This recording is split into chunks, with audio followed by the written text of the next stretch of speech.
You think you know Illinois. Pizza, the bean, the skyline. That is the postcard version. But drive 2 or 3 hours outside Chicago and you hit a completely different state. You hit places where the factories went quiet decades ago, where downtown storefronts are boarded up and the sidewalks are mostly weeds. 84% of Illinois communities have lost population since 2020. Not a handful, 84%. This is not a story about a few struggling neighborhoods. It is a statewide unraveling. Today, we are looking at 8 cities that are completely falling apart. Some you have heard of. Some you probably thought were doing fine. Number 2 is going to stop you cold. Let's get into it. Number 8, Kankakee sits about 60 miles south of Chicago and has been waiting for its comeback since roughly the 1970s. The wait continues. Once a solid manufacturing town, Kankakee now holds the dubious distinction of being among the 10 worst metro areas in the entire country for population growth since 2010, a list it shares with several other Illinois cities we will get to shortly. The collapse followed the standard Rust Belt script. Factories closed, jobs moved elsewhere, people followed the jobs, and the tax base got too thin to maintain services. Downtown now runs a usual circuit of vacant storefronts, check cashing businesses, and dollar stores covering the corners. Property crime runs well above the national average. Schools struggle. Nothing new gets built. What makes Kankakee notable is how invisible the decline is. It does not make national news. There is no dramatic single event to point to. No factory explosion, no flood, no riot. It is a city that has been quietly hollowing out for half a century, and the silence around that fact is its own kind of story. Number 7, Danville in eastern Illinois near the Indiana border has earned a grim national ranking, one of the fastest shrinking metro areas in the country. It lost 7.2% of its population between 2010 and 2019, sitting behind only a handful of places like Johnstown, Pennsylvania, and Beckley, West Virginia, for the title of most people out the door. The reason traces back to coal and manufacturing. Vermilion County's mines peaked mid-century, and by 1966, only 6 mines remained. Then a major General Motors plant closed. Then more factories followed. By 2017, Danville posted the second worst job loss in all of Illinois. The poverty rate today is around 25%. Road conditions, by multiple local and outside accounts, rank among the worst in the state. Walk through downtown Danville today, and you find a city that is not quite dead, but has stopped arguing for itself. Local businesses close and get replaced by car washes and coffee shops. There are apparently several of each.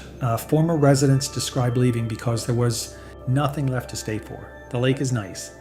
That is more or less the pitch, and it has not been enough. Number 6, Peoria has an old American joke attached to it. Will it play in Peoria? The question politicians and marketers used for decades to ask whether something would land with regular middle American audiences. The irony is that not much plays in Peoria anymore. The city has shed population steadily and is part of the broader Illinois metro collapse that has been gutting the center of the state for 30 years. Caterpillar, the heavy equipment company, has been the economic spine of Peoria for generations. As the company automated and shifted production globally, the ripple through Peoria was severe. Retail followed people out of the city. Downtown has seen several rounds of revival efforts that mostly did not stick. The physical environment in large parts of town tells the story plainly.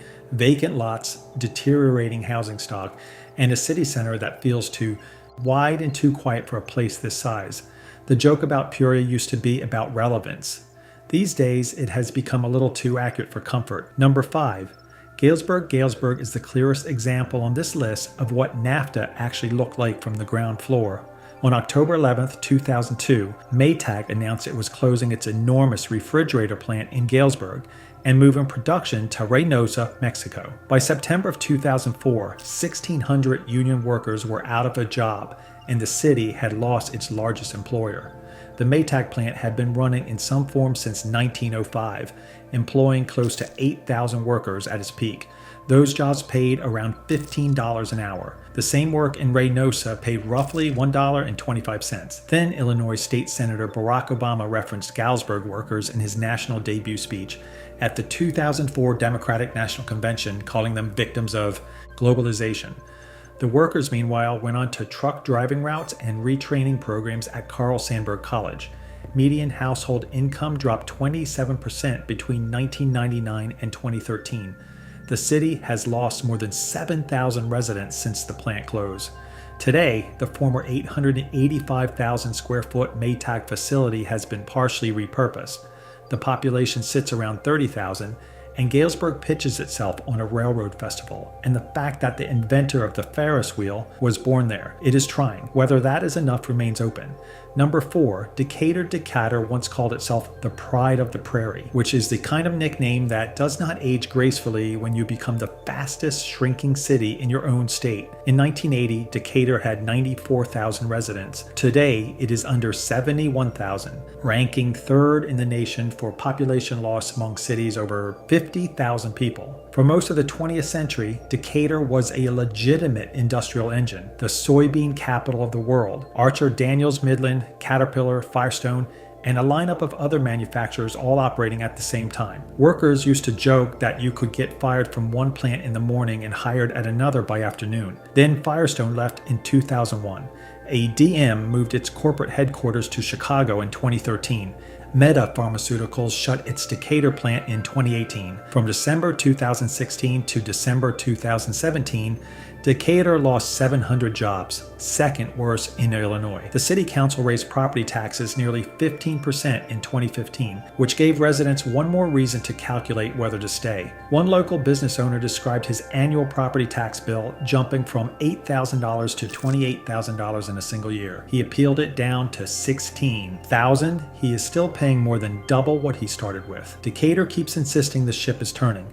The numbers keep disagreeing. Number 3, Rockford is the largest city in Illinois outside Chicagoland, and for much of the 20th century, it ran on machine tools, furniture, and fasteners. NAFTA quietly dismantled that. The area north of downtown, once a stretch of industrial facilities that employed thousands, is largely abandoned today.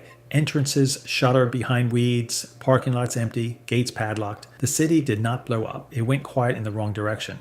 Rockford spent several years ranking among the most dangerous cities in the country for its size. In 2020, it recorded 36 homicides, an all-time high. Violent crime ran nearly 3 times the national average.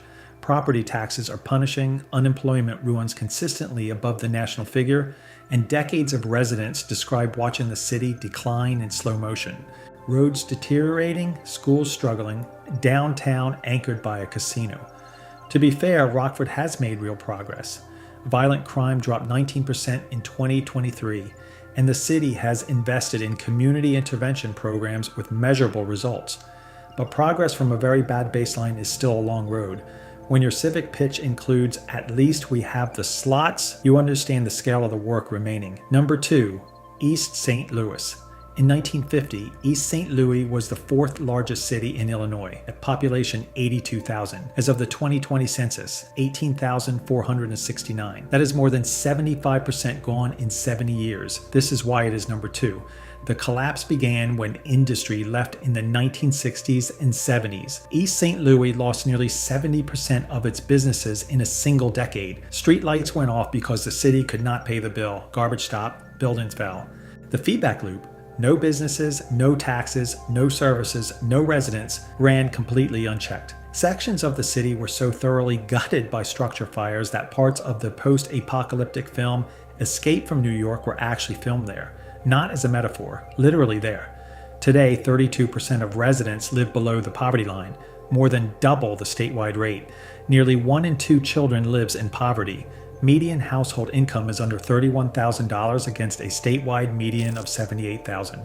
The only skyscraper ever built in East St. Louis, the Spivey Building, completed in 1927, stands gutted on the National Register of Historic Places, which turns out to be a designation, not a budget. Somewhere in the city there is a stop sign that reads "Look." That about covers it. Number 1, Cairo, pronounced Cairo, sits at the very southern tip of Illinois where the Ohio and Mississippi rivers meet. Geography like that should make a city great. For a while it looked like it might. By the 1920s, Cairo had 15,000 residents. Its post office was the 3rd busiest in the United States. Ulysses S. Grant staged Civil War operations from there. Hotels, banks, Victorian mansions, a theater district. Then the railroad shifted. A bridge at nearby Thebes cut Cairo out of the network it depended on. River commerce dried up. Cairo is surrounded by water on 3 sides and is the only Illinois city entirely enclosed by levees, and the 2011 flood forced a full evacuation anyway. But flooding did not kill Cairo. Racism did. From the post-war years through the early 1970s, Cairo experienced some of the worst racial violence in Illinois history. A white vigilante militia called the White Hats formed to intimidate black residents. The United Front of Cairo organized boycotts in response.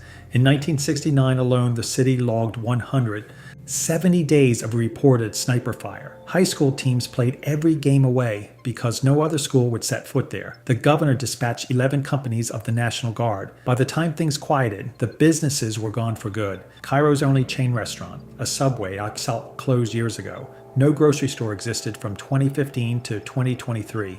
HUD Secretary Ben Carson called it a dying community in 2017. Population today, under 1,500. The GM Theater stands in ruin. The Spivey building is on the National Register of Historic Places, which is a designation, not a budget. Commercial Avenue is boarded up end to end. Cairo is not technically a ghost town, but it is as close as you get while still having a zip code. So there are your 8. Some of these cities are genuinely trying. Rockford has made progress. Galesburg is rebuilding around what is left. Decatur keeps the optimism going. Others, like Cairo and East St. Louis, are in territory that goes past ordinary decline into something more permanent. What connects all of them is the same pattern. Manufacturing leaves, population follows, the tax base collapses, and the services that might attract people back stop being affordable. It compounds. It always compounds. If you grew up in any of these places or have a story I missed, drop it in the comments. And if you want more forgotten histories and overlooked corners of America, subscribe to Backroads Blake. The list is not getting shorter.